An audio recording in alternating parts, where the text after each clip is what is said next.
Hello बच्चों, welcome to my channel Avinash maths academy. तो इस वीडियो में हम देखेंगे क्लास 10th के एमपी बोर्ड वाले बच्चों के लिए 2023 बोर्ड एग्जाम के लिए चैप्टर नंबर 6 जिसका नाम है ट्रायंगल, हिंदी में बोलते हैं त्रिभुज। तो उसके इंपॉर्टेंट क्वेश्चन देखेंगे। तो सबसे पहले आप एक एक करके समझते जाएंगे। देखो, एक बात और समझिए, जो मैं हर वीडियो में बोल रहा हूँ और आपको अभी इस वीडियो में भी बता रहा हूँ, अगर आप ऐसा मत सोचिए कि जो मैं इंपॉर्टेंट क्वेश्चन बोल रहा हूँ वो पूरा का पूरा पेपर में वही आएगा, ठीक है। पर ऐसे क्वेश्चन जरूर आएंगे, ये पक्का है, ठीक है। तो इंपॉर्टेंट क्वेश्चन से पूरा पेपर आप सॉल्व नहीं कर सकते। अगर इंपॉर्टेंट क्वेश्चन से अगर पूरा पेपर सॉल्व कर लोगे तो फिर टॉपर बच्चे में और तुम में क्या अंतर रहेगा, ठीक है ना। तो टॉपर बच्चे भी इंपॉर्टेंट क्वेश्चन करेंगे। तो दो क्वेश्चन वो ऐसे डालते हैं जो हर कोई ना कर पाए, जिसका बेसिक क्लियर हो वही क्वेश्चन कर पाए। आई बात समझ में। तो 15 नंबर मतलब 15 नंबर का टफ का मतलब यहाँ यही है, जो 15% जो कठिन आने वाला है पेपर, उसका मतलब यहाँ यही है कि क्वेश्चन कठिन नहीं होगा, क्वेश्चन इंपॉर्टेंट नहीं होगा। बस कठिन क्वेश्चन वो होता है जो आपको नहीं आता है। मेरी बात समझ में आ रही है। कठिन क्वेश्चन वही होता है, टफ वही होता है जो आपको नहीं आता है। अगर कठिन क्वेश्चन अगर मैंने इंपॉर्टेंट बता दिया और आप क्वेश्चन पेपर में करे आए तो वो आपके लिए सरल माना जाएगा। ओके, तो ये छोटी छोटी सी बातें हैं, आप समझ सकते हैं। तो कोशिश कीजिए इंपॉर्टेंट क्वेश्चन करो, और इसके बाद जब पूरा चैप्टर खत्म हो जाएगा, सभी चैप्टर खत्म हो जाएंगे, उसके बाद मैं आपको पूरी टेक्निक समझाऊंगा कि अब आपको क्या करना है। पूरे नंबर 90+ नंबर लाने के लिए क्या करना है। एमसीक्यू भी सॉल्व करवाऊंगा। 10th 12th के सभी इंपॉर्टेंट क्वेश्चन की प्लेलिस्ट नीचे डिस्क्रिप्शन में डली हुई है, वहां पर आप जाकर देख सकते हो। तो जो न्यू स्टूडेंट है प्लीज चैनल को सब्सक्राइब कीजिए, और अपने स्कूल के या कोचिंग के आप जहाँ भी कहीं पढ़ते हो सभी बच्चों को शेयर कीजिए मेरे चैनल को, जिससे कि मैं ज़्यादा से ज़्यादा आपको हेल्प कर सकूं, ज़्यादा से ज़्यादा मैं मोटिवेट हो सकूं आपको हेल्प करने में, ठीक है ना। तो चलिए स्टार्ट करते हैं। तो हिंदी मीडियम वाले भी समझते जाइए, इंग्लिश मीडियम वाले समझते जाइए। मैं आपको क्वेश्चन नंबर बताता जाऊंगा। बुक सामने रखिए, पेन पेंसिल सामने रखिए। जैसे मैं क्वेश्चन बताऊं तो आपको सॉल्व करके देखना है, उसके बाद मेरे सॉल्यूशन को देखना है आपको। ओके, चलिए तो बढ़ते हैं चैप्टर नंबर 6 जिसका नाम है ट्रायंगल। और इसमें से बच्चों कितने नंबर का आने वाला है, जैसा कि आप बोर्ड पे देख सकते हो 5 नंबर का आएगा बच्चों इसमें से, और 3 एमसीक्यू आएंगे, मतलब एक एक नंबर के 3 क्वेश्चन आने वाले हैं, और एक 2 नंबर का प्रश्न आएगा, ठीक है। तो सबसे पहले हम क्वेश्चन करेंगे इसमें जो जब सबसे ज्यादा मोस्ट इंपोर्टेंट है फॉर दिस ईयर। तो बात करते हैं 6.2 का क्वेश्चन नंबर फर्स्ट। तो पहला है 6.2 का क्वेश्चन नंबर फर्स्ट, जिसमें 2 डायग्राम है, आप जैसा कि देख सकते हो। तो क्वेश्चन क्या गिवन है, उन्होंने बोला है कि यदि DE किसके पैरेलल है, BC के। दोनों क्वेश्चन में क्या चीज कॉमन है, DE पैरेलल टू BC, ठीक है। DE BC के क्या है बच्चों, समानांतर है हिंदी में बात करें तो। और हमको पहले डायग्राम में EC बताना करना है और दूसरे डायग्राम में AD को पता करना है। तो पहले डायग्राम में बच्चों दिया क्या गया है, एक डायग्राम है ऐसे, कैसे भी बना लेना, कोई दिक्कत नहीं है। अगर एग्जाम में डायग्राम बना आता है फिर भी आपको बनाना होगा, ठीक है, इतनी बात ध्यान रखना। तो उसके लिए मैं आपको पहले एक चीज समझाता हूं। इसमें BPT थ्योरम क्या होती है, हिंदी में बोलते हैं, इंग्लिश में बोलते हैं बेसिक प्रोपोर्शनलिटी थ्योरम, हिंदी में बोलते हैं आधारभूत समानुपातिकता प्रमेय। इसका बच्चों आपको स्टेटमेंट यानी कथन आपको याद करना है। 2 नंबर में ये भी पूछा जा सकता है कि basic proportionality theorem, define basic proportionality theorem, या write the statement of basic proportionality theorem, ये भी आ सकता है। हिंदी में बात करें तो आधारभूत समानुपातिकता प्रमेय को लिखिए, ठीक है। तो 2 नंबर में इतना भी पूछा जा सकता है, इसलिए आप उसको भी कवर करेंगे। चलो, तो डायग्राम ये है अपना ABC, DE parallel to BC है, DE BC के क्या है, समानांतर है। और क्या दिया गया है आपको देख सकते हैं 1.5 सेंटीमीटर, और यहाँ पर दिया गया है 3 सेंटीमीटर, और यहाँ पर है 1 सेंटीमीटर। तो पहले वाले में आपको क्या पता करना है, EC पता करना है। तो बेसिक प्रोपोर्शनलिटी थ्योरम, आधारभूत समानुपातिकता प्रमेय, ये कहती है अगर कोई लाइन इस तीसरी लाइन के, मतलब कोई एक लाइन इस साइड के, इस भुजा के क्या है, समानांतर है, पैरेलल है, तो ये कहती है थ्योरम, यहां लिखेंगे बाई BPT। हिंदी मीडियम वाले समझते जाएंगे, मैं बोलते जाऊंगा आधारभूत समानुपातिकता प्रमेय से, ठीक है। क्या लिखेंगे हम, AD upon DB is equal to AE upon EC, ये लिखेंगे। AD बटे DB AE बटे EC, ये लिखेंगे। और जो जो वैल्यूज गिवन होंगी वो इसमें पुट कर देंगे। तो AD की जगह रखना है बच्चों 1.5, और DB की जगह रखना है बच्चों 3, AE की जगह 1, और EC की जगह रखेंगे बच्चों EC, क्योंकि EC हमको निकालना है। अब यहाँ से आप देख सकते हो पॉइंट हटाएंगे तो पॉइंट के बाद कितना डिजिट है 1, तो नीचे एक 0 आएगा, तो 15 एकम 15 और 15 दूनी 30। फिर क्या करेंगे बच्चों, क्रॉस मल्टीप्लाई, तो EC का 1 से करेंगे तो क्या आएगा बच्चों, EC आएगा और 2 एकम 2 सेंटीमीटर। ये आपका क्या हो जाएगा बच्चों, आंसर हो जाएगा।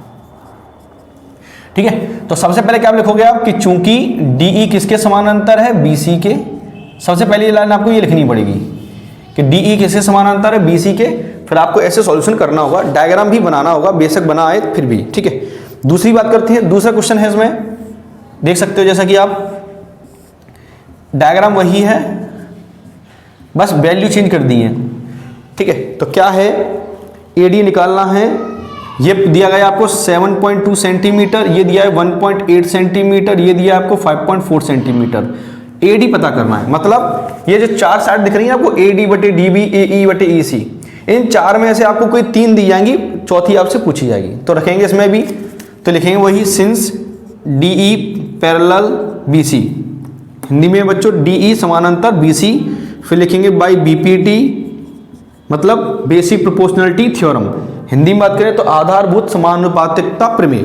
तो क्या होता है, AD बटे DB इक्वल टू AE बटे EC, AD divided by DB और AE अपॉन EC। तो AD हमको ज्ञात करना है, पता करना है।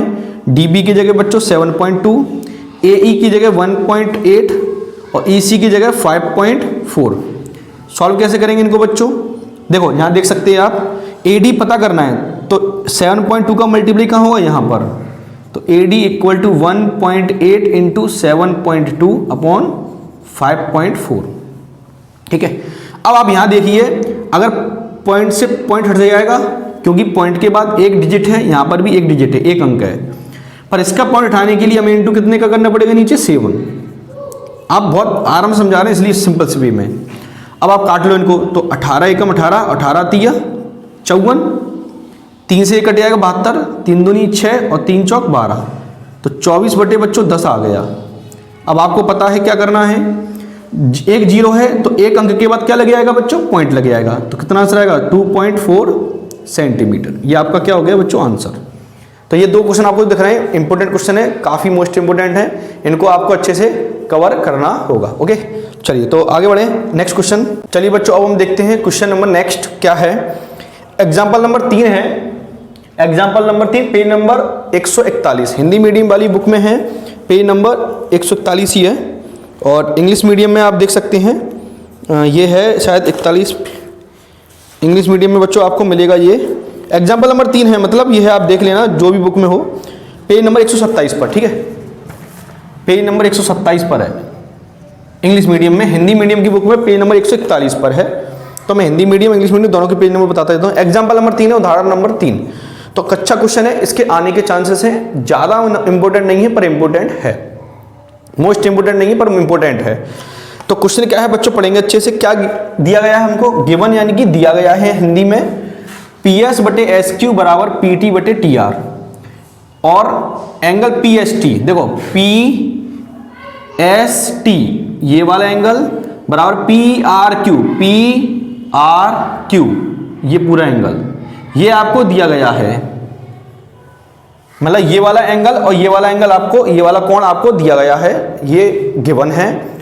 और PS बटे SQ बराबर PT अपॉन TR ये दिया गया है। ठीक है, यानी कि अगर आपने आधारभूत समानुपातिकता प्रमेय BPT थ्योरम पढ़ी हुई है तो आपको पता होना चाहिए, जब ये लाइन इसके पैरेलल होती है, जब ये लाइन इसके पैरेलल होती है, अभी हमने पढ़ा, तो ये रेशियो इक्वल होता है, ये अनुपात क्या होता है, बराबर। दोनों भुजाओं का अनुपात क्या होता है, बराबर। दोनों साइड्स का रेशियो क्या होता है, इक्वल होता है। ठीक है, लेकिन अगर रेशियो इक्वल दिया है, देखो जब लाइन पैरेलल होती है तो रेशियो इक्वल होता है, और जब रेशियो दिया गया होता है तो लाइन पैरेलल होती है। ठीक है, तो हमें क्या दिया गया है, लाइन इक्वल दी गई है। ठीक है, आप देख सकते हैं जैसे सॉल्यूशन।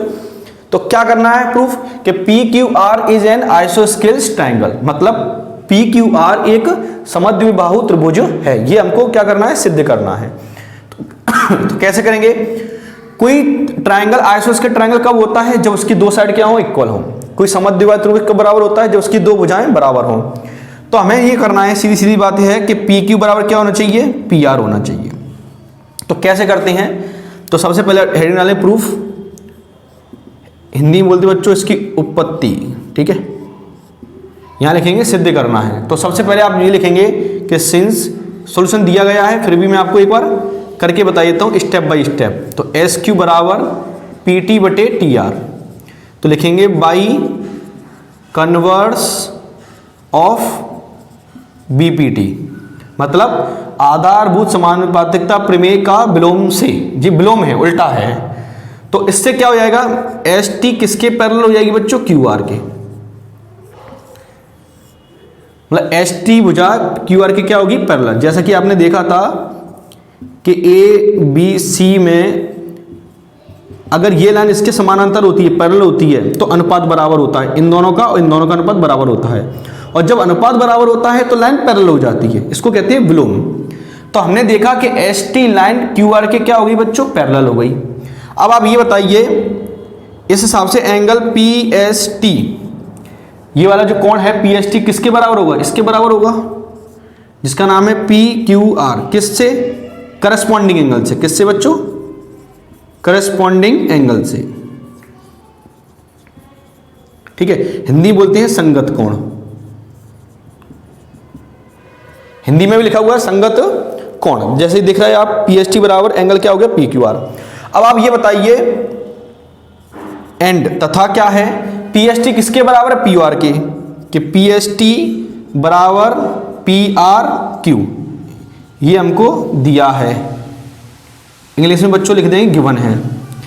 तो ये इसके बराबर है, ये इसके बराबर, तो ये आपस में क्या हो जाएंगी? बराबर। तो हिंदी में लिख देंगे, इंग्लिश में लिख देंगे so angle P Q R बराबर एंगल पी आर क्यू, ठीक है। तब पी क्यू आर बराबर पी आर क्यू। अब आप ये बताइए, जब किसी त्रिभुज में, अगर आपको जानकारी है तो आपको पता होना चाहिए, जब किसी त्रिभुज में, जब किसी ट्रायंगल में दो एंगल इक्वल होते हैं, दो एंगल क्या होते हैं? इक्वल होते हैं, तो उसके सामने वाली जो भुजाएं होती हैं, साइड होती हैं, वो क्या हो जाती हैं? इक्वल हो जाती हैं। अपोजिट एंगल्स आर इक्वल, मतलब पी क्यू आर, ये है P, ये मान लो ये है Q, और ये मान लो R है। तो पी क्यू आर यानी कि ये वाला एंगल, और पी आर क्यू यानी कि ये वाला एंगल। अब जो दो एंगल इक्वल है तो इसके सामने वाली साइड क्या होंगी? इक्वल हो जाएंगी। तो दो साइड इक्वल हो जाएंगी तो ये क्या हो जाएगा? आइसोस्केल ट्रायंगल हो जाएगा। तो हम लिख देंगे ये दोनों इक्वल हैं, तो दिस देन लिख देंगे, देन क्या होगा? P R equal to P Q. Reason लिखेंगे एंगल अपोजिट टू,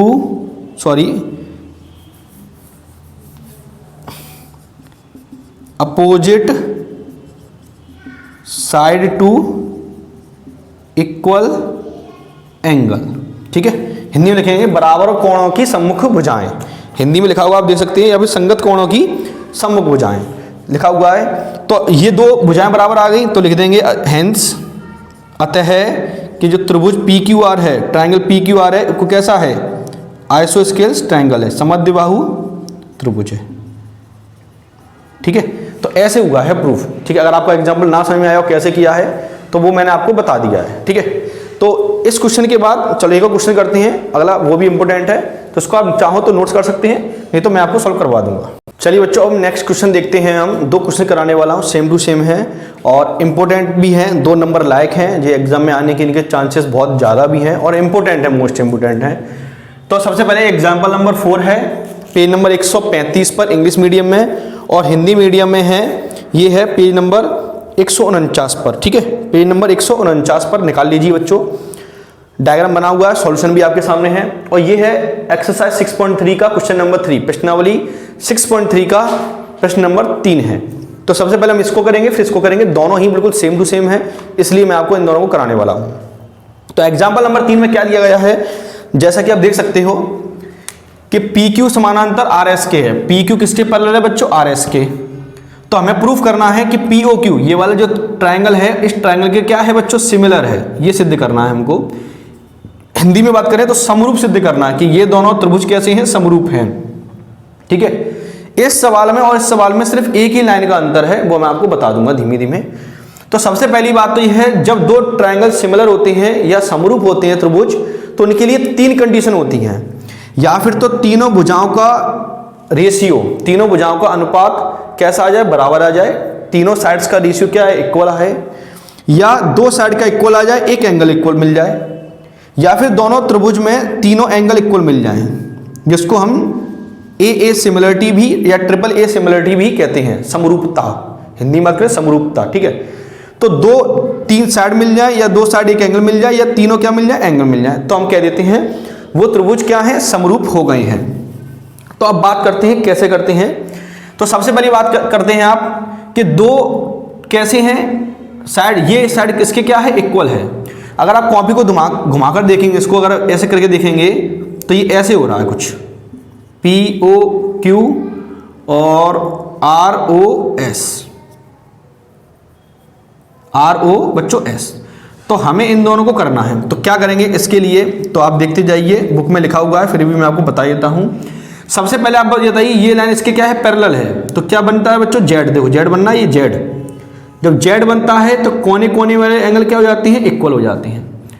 तो ये वाला एंगल इसके इक्वल होगा, कौन इसके इक्वल होगा कि नहीं होगा, देखो तो लिखेंगे कि सिंस PQ पैरेलल कैसे है RS के, हिंदी बात करें तो चूंकि PQ RS के कैसे है बच्चों, समानांतर है, तो लिखेंगे in triangle POQ, in triangle POQ and triangle SQR, sorry बच्चों क्या वो लिख दिया मैंने, ये SOR है, ठीक है। तो कैसे करेंगे इसको, ये वाला एंगल इसके इक्वल हो जाएगा, तो लिख देंगे एंगल P बराबर एंगल S के, और एंगल Q किसके इक्वल होगा बच्चों, एंगल R के। जब Z बनता है तो जो एंगल इक्वल होते हैं, जो कोण बराबर होती हैं कोने कोने के, इनको बोलते हैं इंग्लिश में हम अल्टरनेट इंटीरियर एंगल। क्या बोलते हैं बच्चों, अल्टरनेट इंटीरियर एंगल, बुक में देख लेना लिखा हुआ है। हिंदी में बोलते हैं एकांतर अंतः कोण। तो दो कोण मिल गए, दो एंगल इक्वल मिल गए, और ये वाला एंगल इसके क्या होगा, इक्वल होगा। मतलब जब दो लाइन क्या करती हैं, आपस में काटती हैं, तो सामने से वाले एंगल क्या होते हैं बच्चों, बराबर होते हैं। इनको हम बोलते हैं वर्टिकली अपोजिट एंगल्स, ठीक है। सम्मुख कोण बोलते हैं इनको, शीर्षाभिमुख कोण, पूरा नाम यह है। तो angle POQ is equal to angle ROS, इसको बोलते हैं हम एकांतर, सॉरी इंग्लिश में बात करें वर्टिकली अपोजिट एंगल, हिंदी में बोलते हैं इनको शीर्षाभिमुख कोण। तो ये तीन कोण क्या आ गए, बराबर आ गए, तो लिख देंगे so triangle POQ similar triangle SOR, ये दोनों क्या हो गए, समरूप हो गए। किससे, A सिमिलरिटी, हिंदी में बोलते हैं कोण समरूपता, कोण समरूपता से ये क्या हो गए, सिद्ध हो गए। बस इतना सवाल था। अब आप ध्यान से सुनेंगे बच्चों, बहुत ध्यान से समझेंगे कि ये वाला जो है ना, ये वाला, ये जो मैंने कराया अभी, ये वाला, तो ये वाला और ये वाला सेम है बिल्कुल। देखो ध्यान से देखेंगे, हमें क्या सिद्ध करना है, ABCD ट्रेपेजियम है, और इसमें बोला है कि AB किसके बच्चों पैरेलल है, CD के है। जो AB है वो CD की क्या है, समानांतर है। हमें सिद्ध करना है कि OA अपॉन OC और OB अपॉन OD आ जाए। तो आपको ये देखना है कि OA और OB से मिलकर कौन सा त्रिभुज बनना है, ये वाला त्रिभुज बनना है, और OC OD से बनना है ये वाला। तो हमें इनको क्या करना पड़ेगा बच्चों, समरूप करना पड़ेगा। तो लिखेंगे स्टार्टिंग में, लिखेंगे in triangle AOB and triangle COD, AOB triangle COD। क्यों लिख रहे हैं, देखो बताता हूं मैं। तो तीन चीज ढूंढनी है हमको, तो तीन एंगल मिलेंगे इसमें भी सेम टू सेम। तो कैसे मिलेंगे ये आपको ध्यान रखना पड़ेगा। तो समानांतर बोला है, AB समानांतर CD है। अब ध्यान से देखो, अगर मैं इसको मिटा दूं थोड़ी देर के लिए हल्का सा, तो आप देख सकते हो कि ये वाला डायग्राम इस वाले डायग्राम के चित्र बिल्कुल सेम टू सेम है, और ये लाइन, ये वाली लाइन इसके क्या है बच्चों, बिल्कुल पैरेलल है, समानांतर है। तो देखो बच्चों Z बनना है, Z, तो ये एंगल इस एंगल की क्या हो जाएगा बच्चों, इक्वल हो जाएगा। तो हम लिख देंगे एंगल ए किसके बराबर है, एंगल सी के, एंगल ए किसके बराबर है, सी के। ध्यान वाली बात यहां ये है कि अगर एओबी ट्राइंगल लिख रहे हो तो एओबी की ही एंगल लिखना। अगर त्रिभुज आप एओबी लिख रहे हो तो त्रिभुज एओबी का ही एंगल लिखना, आप कोण लिखना, ठीक है। सीओडी में सी का लिख दिया। इसी प्रकार ये वाला एंगल इसके इक्वल होगा बच्चों, उल्टा जेड बनना है तो हम लिख देंगे एंगल बी बराबर एंगल डी। कौन से कोण है बच्चों, अल्टरनेट इंटीरियर एंगल, हिंदी में बात करें एकांतर अंतः कोण। इसके बाद यहां देख सकते हो ये वाला एंगल भी इसके क्या होगा बच्चों, इक्वल होगा, जिसका नाम है एंगल एओबी और इसका नाम है एंगल सीओडी। ये कौन से कोण है बच्चों, वर्टिकली अपोजिट एंगल, जैसा ये लिखा हुआ वही है, सेम टू सेम वही है। तो क्या हो गया, तो लिख देंगे so triangle AOB similar triangle COD. कैसे हैं वो, ये समरूप हो, ये समरूपता का चिन्ह है। एस को लिटा दो, ठीक है, एस को हल्का सा लंबे में क्या कर दो, लिटा दो बस, ठीक है। तो किससे हुए हैं ये, ए सिमिलरिटी, हिंदी बात करें कोण कोण कोण समरूपता, ठीक है। लेकिन यहां पर ये सवाल सेम टू सेम हो गया, खत्म हो गया। लेकिन भाई एक बात बढ़ेगी, क्या मैं बता दूंगा आपको, जब दो ट्रायंगल सिमिलर होते हैं, जब दो कोण सिमिलर होते हैं तो उनकी तीनों भुजाओं का अनुपात होता है वो समान होता है और तीनों ही कोण बराबर हो जाते हैं। तो तीनों कोण हमने बराबर किए हैं तो भुजा कैसी होंगी, समानुपात हो जाएंगी। तो कैसे लिखते हैं, तो सबसे पहले स्टार्ट करते हैं यहां से, तो ओ ए। अब ओ ए की करस्पॉन्डिंग यहां कौन सी है, देखो ओ ए, तो ओ ए के संगत, ओ ए के सिमिलर कौन सी है, ओ सी, तो लिख देंगे ओ सी बराबर, और कौन सी ली साइड उन्होंने, ओ बी वाली, तो यहां लिख देंगे ओ बी, इसको देख कर लिखना है आपको। अब ओ बी के समरूप कौन सी है, ओ डी, तो लिख देंगे ओ डी, ठीक है। और इसी प्रकार अगर और कुछ पूछा जाता, जैसे हम पूछे ए बी के बराबर किसके होगी, ए बी किसके समानुपाती होगी, ए का बी से तो सी का डी से, ये बराबर हो जाएगा। लेकिन हमसे ये पूछा नहीं है इसलिए हम इसको नहीं लिखेंगे, तो इसलिए इतना ही पूछा गया है, तो हैंस प्रूव्ड, इति सिद्धम, यही सिद्ध करना था। ओके, तो ये सवाल सेम था, बस इसमें यहां तक खत्म हो गया, इसमें एक लाइन बढ़ गई है, बाकी दोनों ठीक है। मोस्ट इंपोर्टेंट सवाल है, इनको जरूर आप सॉल्व करके देखिए, ठीक है। तो इनको नोट कीजिए, फिर मैं आप नेक्स्ट क्वेश्चन आपको कराता हूं। हिंदी मीडियम वाले भी मैं जो हिंदी बोलता जाऊं वो आप लिखते जाइए, ओके बच्चों। चलिए तो नेक्स्ट क्वेश्चन करते हैं। चलिए बच्चों अब हम देखते हैं नेक्स्ट क्वेश्चन। तो क्वेश्चन नंबर अब आप देखने वाले हैं अगला, बहुत ही इंपॉर्टेंट है और ये एग्जाम में आया हुआ भी है, इसलिए इंपॉर्टेंट और ज़्यादा है। एग्जाम्पल नंबर 5 है पेज नंबर 135 पर, ठीक है। हिंदी मीडियम में आपको पता होना चाहिए, एग्जाम्पल नंबर भी मैंने 4 कराया था ना, उसके आगे वाला ही एग्जाम्पल नंबर 5 पेज नंबर 150 पर है। तो जैसा कि आप देख सकते हो उन्होंने दिया है, थोड़ा सा हल्का सोल्यूशन लिख के लिखा है, थोड़ा टाइम वीडियो ज़्यादा लंबा ना होने पाए लिखने में। तो ये दोनों ट्रायंगल दी गए हैं आपको, सिर्फ ये दिया गया है, सिर्फ पता क्या करना है, एंगल पी, पता क्या करना है, एंगल पी। तो एंगल पी यहां पर किसके बराबर होगा, उसके लिए हमें ये जो डाटा गिवन है ना, ये जो इन्फॉर्मेशन गिवन है, जो जानकारी दी गई है, उसके हिसाब से पहले हमें इनको क्या प्रूफ करना होगा, ये दोनों ट्रायंगल कैसे हैं, सिमिलर है, मतलब कैसे हैं, समरूप हैं, ये पहले हमको बताना होगा इनको, ठीक है ना बच्चों। मेरी बात नहीं समझ में आई? तो अब करते कैसे हैं, सबसे पहले बात करते हैं। जैसा कि आप यहां देख सकते हो, ये वाली जो साइड है 3.8, इसका दुगने कौन साइड हो रही है, ये वाली, मतलब ये इसका रेशियो हम निकाल सकते हैं। 6 का दुगना क्या हो रहा है, 12 हो रहा है, और 3√3 का दुगना 6√3 हो रहा है, मतलब ये साइड इसकी दुगनी हो रही है, ये वाली इसकी दुगनी हो रही है, ये वाली इसकी दुगनी हो रही है। अगर हम इनका रेशियो निकालें तो देख सकते हैं कि ये दोनों ट्रायंगल सिमिलर हैं या नहीं, ठीक है ना बच्चों। तो निकालते हैं, तो AB/RQ निकालेंगे, AB/RQ, AB रेशियो RQ, तो 3.8 अपॉन 7.6, तो पॉइंट से पॉइंट हट जाएगा, तो 38 एकम 38, 38 दूनी 76, तो 1/2 आ गया, 6 एकम 6, 6 दूनी 12, तो 1/2 आ गया। इसका रेशियो इसके साथ √3 से √3 कट जाएगा, 3 एकम 3, 3 2 जा 6, तो 1/2, ये रेशियो इसके साथ आ गया। तो जैसा कि हमने देखा कि AB/RQ, BC/PQ और AC/RP तीनों का रेशियो क्या आ रहा है बच्चों, बराबर। तो जब किसी ट्रायंगल में मैंने आपको बताया था सिमिलर करने के लिए 3 साइड बराबर आ जाए, या 2 साइड एक एंगल आ जाए, या दोनों एंगल या 3 एंगल क्या हो जाए, इक्वल हो जाए।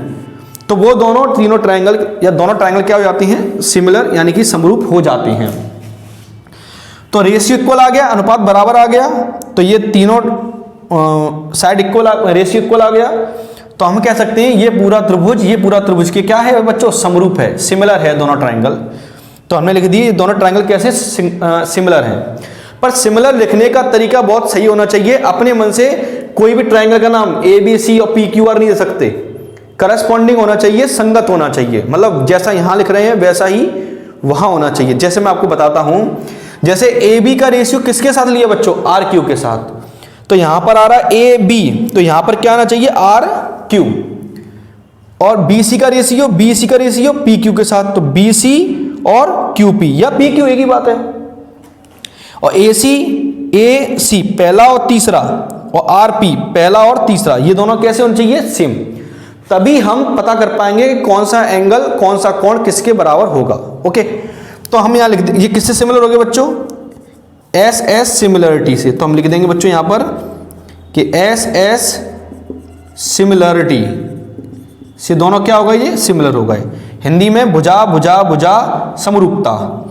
तो जब दो ट्रायंगल कैसे हो जाते हैं, सिमिलर हो जाते हैं, तो उनकी बाकी की चीज क्या हो जाती है, इक्वल हो जाती है या रेशियो इक्वल हो जाता है। तो हमें क्या पता करना है, एंगल P फाइंड करना है। तो P के करस्पॉन्डिंग कौन होगा बच्चों, ध्यान से देखना, P के करस्पॉन्डिंग तीसरा लेटर है तो तीसरे के इक्वल होगा। तो एंगल C किसके इक्वल होगा, एंगल P के।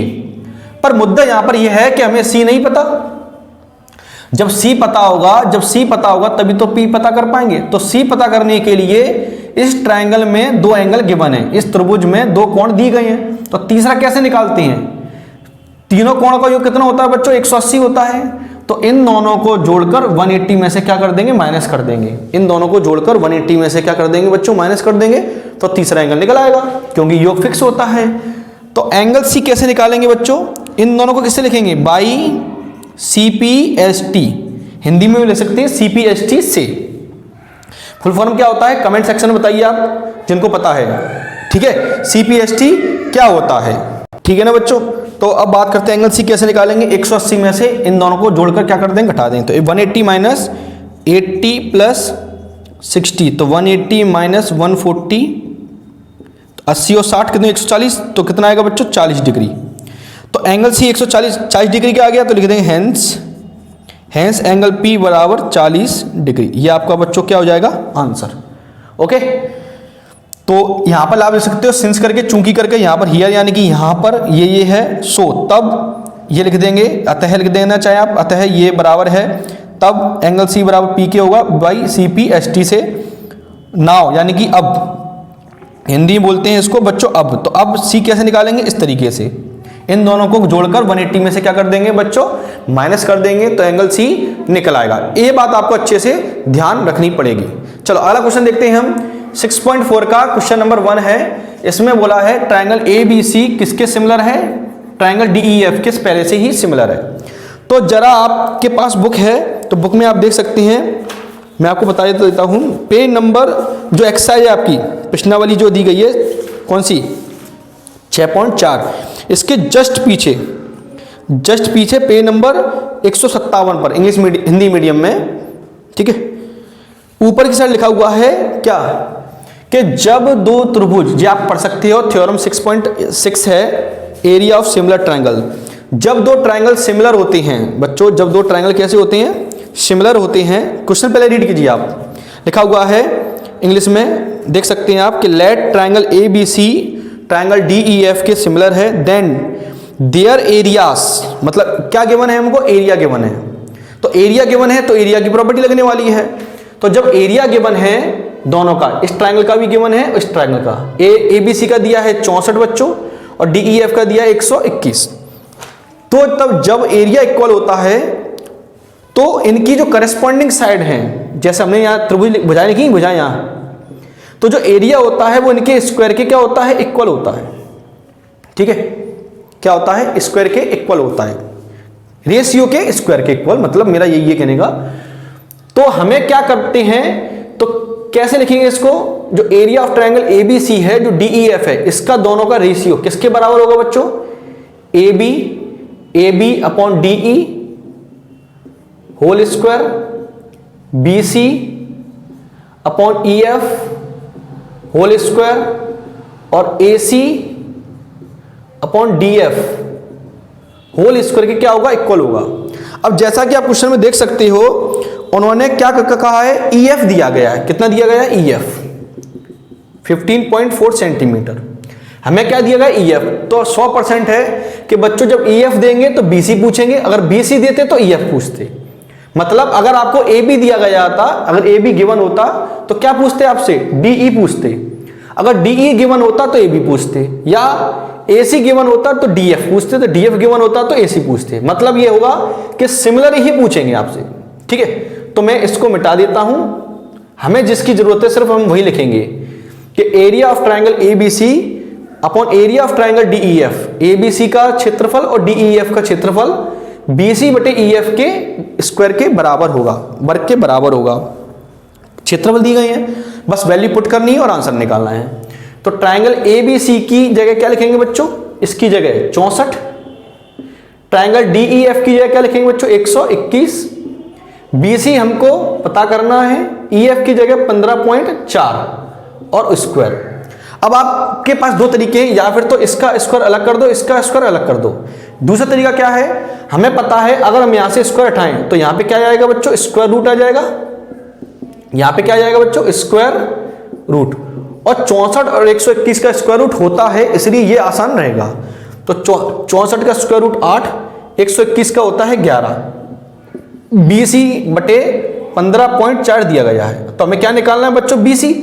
तो 15.4 का कहां होगा मल्टीप्लाई, क्रॉस मल्टीप्लाई ऊपर की तरफ। तो BC बराबर आएगा 8 गुणा 15.4 बटे 11, इसका मल्टीप्लाई हो जाएगा। तो पॉइंट हटाएंगे तो नीचे कितना आएगा, 0 आएगा। अब 11 से कट जाएगा, तो 11 एकम 11 10 बार, 11 एकम 11 11 चौक 44, ठीक है। अब गुणा करेंगे 14 का 8 से, तो कितना आएगा बच्चों, 112 बटे 10। तो BC बराबर 12 आएगा ना, मुझे टेबल याद नहीं, आप कर लेना, देखिए।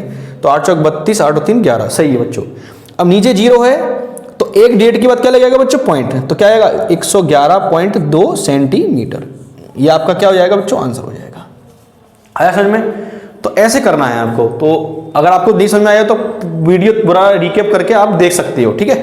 तो ये नोट कीजिए आप अच्छे से, फिर मैं नेक्स्ट क्वेश्चन और कराता हूँ, एक दो क्वेश्चन और है उनको भी सॉल्व करवाता हूँ। तो नोट कीजिए।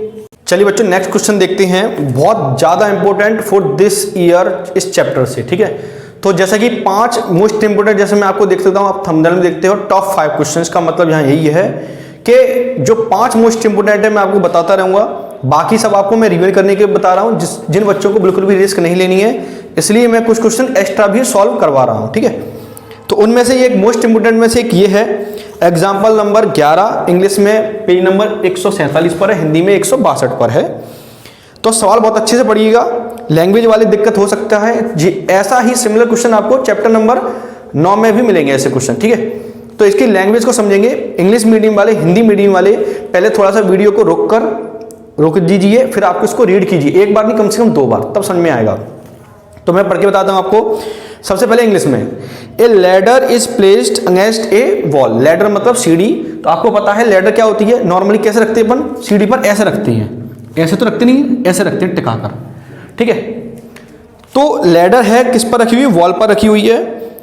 It's and that it's foot is at distance of, उसका जो फुट है वो कितनी डिस्टेंस पर है, 2.5 मीटर की डिस्टेंस पर है from the wall. And its top reaches a window, मतलब जो सीढ़ी का जो टॉप है, जो ऊपर की तरफ है ना, वो विंडो से 6 मीटर ऊंचा ऊपर पहुंच रहा है। तो find the length of the ladder. तो सीढ़ी की आपको क्या पता करनी है, लंबाई पता करनी है। हिंदी मीडियम में जैसे लिखा हुआ है, बोर्ड एग्जाम का paper English medium Hindi medium दोनों में आएगा। तो इंग्लिश मीडियम वाले बच्चे भी हिंदी में पढ़ने की कोशिश करना, जिससे कि आपको पूरा क्वेश्चन क्लियरली समझ में आ जाए। तो बात करते हैं, क्वेश्चन आपको समझ में आ गया, हिंदी मीडियम वालों को समझाने की जरूरत ही नहीं है। तो जैसा कि पता है, एक सीढ़ी किसी दीवार पर इस प्रकार टिकी हुई है। उन्होंने बोला है एक जो सीढ़ी है, ये होगी आपकी सीढ़ी, लेट से जिसका नाम है AB। जो ये सीढ़ी है AB, जो दीवार पर इस प्रकार टिकी हुई है, उन्होंने नाम दिया है AB, यहाँ पर A लिखा है। सॉल्यूशन आप बुक में से ही करेंगे, मैं बस आपको समझा देता हूँ डायरेक्टली।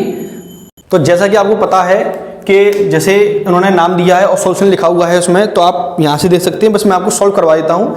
पूरा का पूरा एग्जैक्ट लिखा हुआ है एग्जाम के पॉइंट ऑफ व्यू से, ना ज़्यादा लिखा है बुक में ना कम लिखा हुआ है।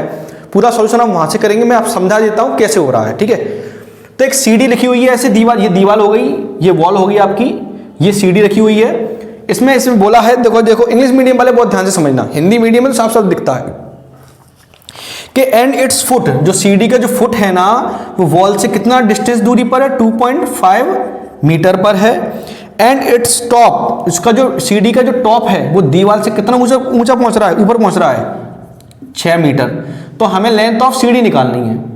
तो जैसा कि पता है आपको पाइथागोरस थ्योरम क्या होती है, पाइथागोरस थ्योरम क्या होती है कि h square equal to P square plus B square, ठीक है, जैसा कि पता है आपको। और 8 चैप्टर में तो हम पढ़ने ही वाले इसके बारे में, पर इसमें भी है। तो पाइथागोरस क्या कहती है, जो हाइपोटेनियस का स्क्वायर होता है, यानी कि कर्ण का स्क्वायर जो होता है वो लंब के स्क्वायर प्लस आधार के स्क्वायर के इक्वल होता है। मतलब ये साइड का स्क्वायर इन दोनों साइड के स्क्वायर के प्लस के इक्वल होता है। इस भुजा का वर्ग इन दोनों भुजाओं के वर्गों के योग के बराबर होता है। किसी को भी p मान लो, किसी को भी b मान लो, कोई फर्क नहीं पड़ता। तो ए बी स्क्वायर निकालना है, मतलब हमें सीडी की लंबाई याद करनी है। तो उसमें शॉर्ट में लिखा हुआ है, मैं इसमें बताता हूं आपको। ए सी का स्क्वायर यानी कि 6 का स्क्वायर, बी सी का स्क्वायर यानी कि 2.5 का स्क्वायर। तो 6 का स्क्वायर 36, 2.5 का स्क्वायर। जिनको ट्रिक नहीं पता है तो जिसके लास्ट में 5 आता है, समझ लो बच्चों 10 मिनट सेकंड में फटाफट, जिसके लास्ट में किसी भी संख्या के लास्ट में 5 आता है उसका स्क्वायर करने का ये है कि 5 का स्क्वायर 25 लिख दो। इसके अलावा जो भी नंबर बचेगा उसके एक ज्यादा से क्या कर दो, गुणा कर दो। तो 3 दूनी कितना हो गया बच्चों 6, और 2 डेढ़ के बाद क्या आएगा पॉइंट। एक एग्जांपल और फटाफट, 75 को आपको क्या करना है, स्क्वायर करना है। तो 5 का स्क्वायर 25 लिखो और 7 का मल्टीप्लाई एक ज्यादा से, तो 7 8 56, तो 75 का क्या हो गया बच्चों, स्क्वायर हो गया। ये तरीका है, इसका ट्रिक है। तो आप यहां पर भी वही अप्लाई करोगे। तो 25 का स्क्वायर कितना होता है 625, जैसा कि पता होगा आपको। और 2 डेट के बाद पॉइंट क्यों अलग कर रहे हैं, क्योंकि 2.5 इंटू 2.5, 2 डेट के बाद क्या आएगा बच्चों पॉइंट। अब इनको जब जोड़ेंगे तो कितना आएगा 42.25। अब हमें ए बी पता करना है, तो ए बी यहां से स्क्वायर उठाएंगे तो यहां पर क्या आएगा बच्चों 42.25।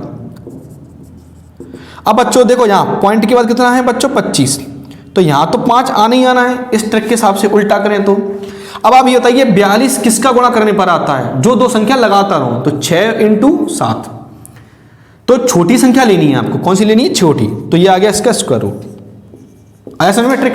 तो यहां मैं आपको ट्रिक बता दी, ध्यान रखना। तो जैसा कि मैंने 2 का गुणा यहां जो संख्या होती है उसके बड़े वाले से गुणा किया तो स्क्वायर आया। तो स्क्वायर रूट करने पर छोटी संख्या लेनी है। तो 42 क्या होता है 6 गुणा 7 होता है, तो छोटी संख्या क्या होगी 6। तो 42.25 का स्क्वायर रूट कितना होगा बच्चों 6.5। सिंपल सा तरीका है। ऐसा ही क्वेश्चन हम देखने वाले हैं एग्जाम्पल में, सॉरी एक्सरसाइज में, क्वेश्चन नंबर 9। सेम सवाल है, बिल्कुल सेम टू सेम है। बस आप इसको एक बार रीड कर लीजिए, हिंदी में इंग्लिश में दोनों में। ऐसे ही सीढ़ी रखी हुई है इस पर भी, बस सीढ़ी की लंबाई दी गई है 10 मीटर। मैं यहां पर भी इसको ऐसे करवा देता हूं। सीढ़ी की जो लंबाई है वो 10 मीटर है। उन्होंने लिखा है दीवार पर टिकाने पर भूमि से कितना दूरी पर है, ऊंची 8 मीटर ऊंची है। ये 6 मीटर है, ये 8 मीटर है। यहां पर लंबाई निकालनी है, यहां पर लंबाई दी गई है। Length of the ladder given है कितनी 10। यहां पर ये डिस्टेंस आपको दी गई थी, यहां डिस्टेंस निकालनी है। काम तो एक ही है, हमेशा क्या बनता है राइट एंगल ट्रायंगल बनता है। तो पाइथागोरस थ्योरम लगानी पड़ेगी। तो यहां पर भी लिखेंगे ए बी का स्क्वायर बराबर A C square plus B C square. तो ए बी की जगह रखेंगे बच्चों 10, ए सी की जगह बच्चों 8, बी सी पता करना है। अब ये माइनस करनी पड़ेगी। तो बी सी देखो 10 का स्क्वायर 100, 8 स्क्वायर यानी कि 64। तो 64 यहां के क्या होगा बच्चों माइनस। तो यहां क्या बचेगा बी सी स्क्वायर, वो मैंने यहां लिख दिया है, और जो यहां आने वाला है वो यहां लिख दिया है। तो 100 में से 64 गए तो बच्चों आए 36। स्क्वायर रूट लेंगे 36 का तो कितना होता है बच्चों 6। तो डिस्टेंस कितनी आएगी बच्चों इसकी 6 मीटर। ये आपका आंसर हो गया। तो क्वेश्चन नंबर 9 है, ठीक है, ये ध्यान रखना। एक्सरसाइज 6.4 का क्वेश्चन नंबर ये है 9। ये आपको अच्छे से करना है बस, ठीक है। तो इसको नोट कीजिए, बस एक दो क्वेश्चन और हैं, मैं इनको करा देता हूं, फिर आपका ये चैप्टर हो जाएगा समाप्त। ठीक है, चलिए बच्चों नेक्स्ट क्वेश्चन देखते हैं। एक लास्ट क्वेश्चन और है, इसको मैं और कराने वाला हूं। तो ये काफ़ी अच्छा क्वेश्चन है और एग्जाम में आ सकता है और आया भी है। ये है आपका क्वेश्चन नंबर 6.5 का, एक्सरसाइज 6.5 का क्वेश्चन नंबर है 4। क्वेश्चन नंबर 4 है, ये है एक्सरसाइज 6.5 का। ठीक है, तो क्या क्वेश्चन है, ABC is an isosceles triangle right angle at C। Hindi में लिखा है ABC एक समद्विबाहु त्रिभुज है जिसका कोण C कम समकोण है। मतलब ये है इसका जो एंगल, एक ट्रायंगल दिया गया है, एक ट्रायंगल दिया है, त्रिभुज दिया है जिसका नाम है ABC, जिसका नाम है ABC। सॉल्यूशन देख लेना बच्चों अच्छे से। गिवन ट्रायंगल गिवन अच्छे से देखना, गिवन दिया है ABC is N isosceles triangle right angled at C। Book में से लिखवा रहा हूं और कुछ नहीं है। तो C पर हिंदी में लिखोगे, दिया है ABC एक समद्विबाहु त्रिभुज है जिसका कोण C समकोण है। ठीक है, हिंदी मीडियम वाले। तो यहां पर C हो गया, तो यहां पर A मान लो, यहां पर B मान लो, कहीं भी मान सकते हो, पर यह सही होना चाहिए आपका बस। टू प्रूफ, हिंदी में बात करें, सिद्ध क्या करना है हमको कि AB का square equal to 2AC square है। बहुत ध्यान से समझना सवाल को। अब इसमें यह बोला है कि ABC इज एन आइसोस्केल ट्रायंगल, समद्विबाहु त्रिभुज जिसकी दो साइड क्या होती हैं, इक्वल होती हैं। क्या इसमें बोला है कि कौन सी दो साइड इक्वल है? नहीं, पर हमको कॉमन सेंस से समझना है कि ये कौन है, हाइपोटेनियस यानी कि कर्ण, और कर्ण सबसे बड़ी साइड होती है, सबसे बड़ी भुजा होती है, कौन, हाइपोटेनियस। तो इसका मतलब ये किसी के बराबर नहीं हो सकती। तो सीधी सीधी बात है, क्या बराबर होगा, AC बराबर कौन होगा, BC होगा। AC बराबर क्या होगा बच्चों, BC होगा, क्योंकि ये किसी के बराबर नहीं हो सकती, ये सबसे बड़ी सी साइड होती है, ये फिक्स होता है। तो ये दोनों साइड ही बराबर होंगी और हमें ये सिद्ध करना है, और राइट एंगल ट्रायंगल दिया गया है। तो सीधी सीधी बात है कि हमें पाइथागोरस थ्योरम लगानी पड़ी। तो लिखेंगे in triangle ACB by Pythagoras theorem. ठीक है, लिख लेना आप स्पेलिंग THEOREM। ठीक है, हिंदी में लिखेंगे त्रिभुज ACB में पाइथागोरस प्रमेय से क्या होती है, इस साइड का स्क्वायर, ये वाली का स्क्वायर, AB स्क्वायर क्या होगा बच्चों, AC square plus BC square. अब आप ध्यान से बताइए कि AB स्क्वायर तो दिख रहा है, अब 2AC स्क्वायर होना चाहिए। तो 2AC स्क्वायर कब आता है, जब AC स्क्वायर हो। अब जैसा कि हमको पता है AC BC के क्या है, बराबर है, और BC की AC के बराबर है। मतलब AC की जगह हम BC ले सकते हैं और BC की जगह AC ले सकते हैं, पर हमको आंसर किस में चाहिए, AC में। तो AC को छेड़खानी नहीं करेंगे, बल्कि BC की जगह क्या लिख देंगे, AC का स्क्वायर, क्योंकि स्क्वायर तो रहेगा ही। BC की जगह क्या लिख दिया, AC। क्यों, क्योंकि आंसर हमें AC में चाहिए। तो आप देख सकते हो AC square plus AC square क्या हो जाता है बच्चों, 2AC स्क्वायर। ये आपका क्या हो गया, प्रूफ हो गया, हेंस प्रूफ्ड। इति सिद्धम, यही सिद्ध करना था, ये आपका आंसर हो गया है। ठीक है, क्योंकि अगर AC की जगह BC लिख देते तो आंसर किस में आ जाता बच्चों, BC स्क्वायर में। तो ये आप कब करोगे, जब यहां क्या पूछा जाए, 2BC स्क्वायर, तब आप AC की जगह क्या लिख देना बच्चों, BC लिख देना। ऐसा आता नहीं है, पर मैं आपको फिर भी बता रहा हूं। ठीक है, तो इसी के साथ चैप्टर नंबर 6 समाप्त होता है। बस आपको ये 2-3 चीजें ध्यान रखनी है, क्या क्या करनी है, ये आप 2 नंबर में पूछा जा सकता है, ये आप ध्यान रखना। नंबर 1 इंग्लिश में पूछा जा सकता है, राइट द क्राइटेरिया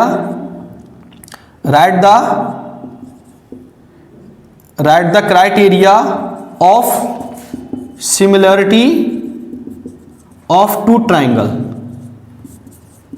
ये आपसे पूछ सकते हैं। ठीक है, और एक बात ध्यान रखना बच्चों, मॉडल पेपर के बारे में बता देता हूं। मॉडल पेपर में जो भी दिया गया है उससे मुझे कोई मतलब नहीं है, क्योंकि वो कुछ भी बना के दे देते हैं मॉडल पेपर में।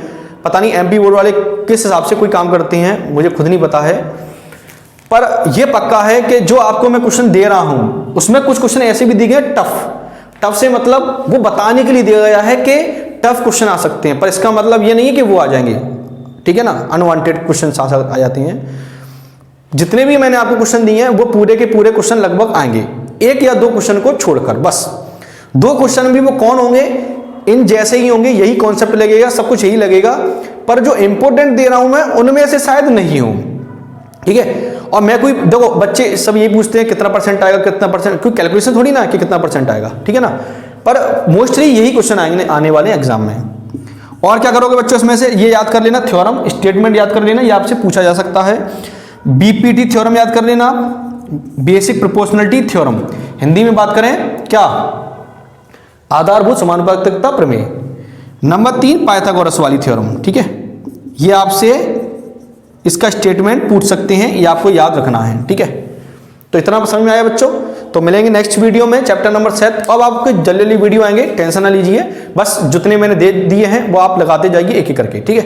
तो मिलेंगे नेक्स्ट वीडियो में, थैंक यू वेरी मच। तो चैनल को सब्सक्राइब कर देना और वीडियो को लाइक कमेंट और शेयर कीजिए। तो मिलेंगे हम नेक्स्ट वीडियो में चैप्टर नंबर 7, ठीक है।